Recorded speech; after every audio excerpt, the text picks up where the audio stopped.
कोकणात फार ताकदवाने, किमान तळ कोकणात असं मी म्हणणार नाही, पण ही ताकद आहे. अँटी इन्कम्बन्सीचा पण भाग आहे विनायक राऊतांच्या बाबतीत. Cut to cut NDA 244, India 243. Namrata, नाशिकमधून ठाकरेंचे राजाभाऊ वाजे 10,000, मला पुन्हा एकदा ब्रेकिंग बघा, 10,000 मतांनी आघाडीवर.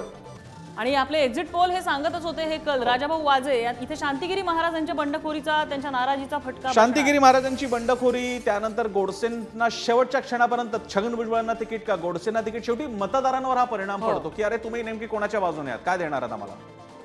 नगरमधून सुजय विखे मात्र आघाडीवर आहेत, त्यांची आघाडी तिकडे कायम बघायला मिळते. लंके एकदम वाटलं, एक आव्हान मोठं तयार झालं होतं, वाटलं होतं, मीडियाला सुद्धा वाटलं होतं. मात्र सध्या तरी सुजय विखेंची आय गेस अशा जागा, नम्रता, आपण सुरू केल्यापासून ज्यांची आघाडी कायम आहे त्याच्या अशा निवडक जागा, म्हणजे एक नागपूरची गडकरी आणि सुजय विखेंचं नागर, इथे मात्र रावसाहेब आणि दानवेंची या 3-4 जागा आहेत अशा की जिकडची आघाडी चालू आहे.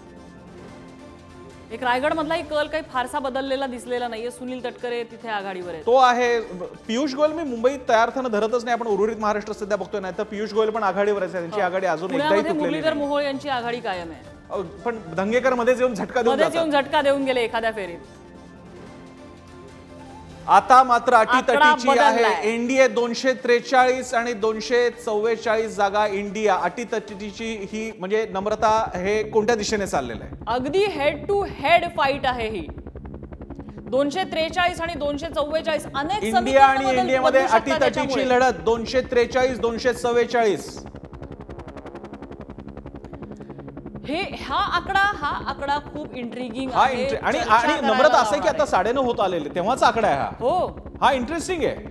हा ट्रेंड हे दाखवून देतो की उत्तरेतली गणितं बदललेली आहेत. असं जे वाटत होतं भाजपला किंवा एनडीए अलायन्सला, अरे 4 राज्यांमध्ये निकाल जोरदार आला, छत्तीसगड जिंकलं, मध्य प्रदेश जिंकलं, राजस्थान जिंकलं, उत्तर प्रदेश जिंकलं, असं आहेच असं नाही.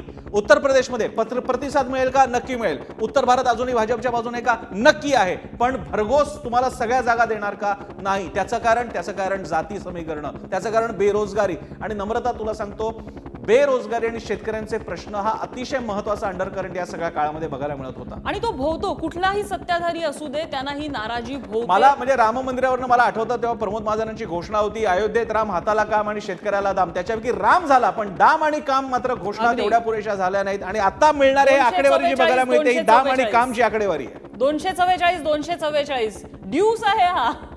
एक्झॅक्टली खरं आहे. एक्झॅक्ट आलं 244. आणि म्हणजे खरोखर विचार करायला लावणारी ही आकडेवारी आहे. म्हणजे एकीकडे दावा एनडीए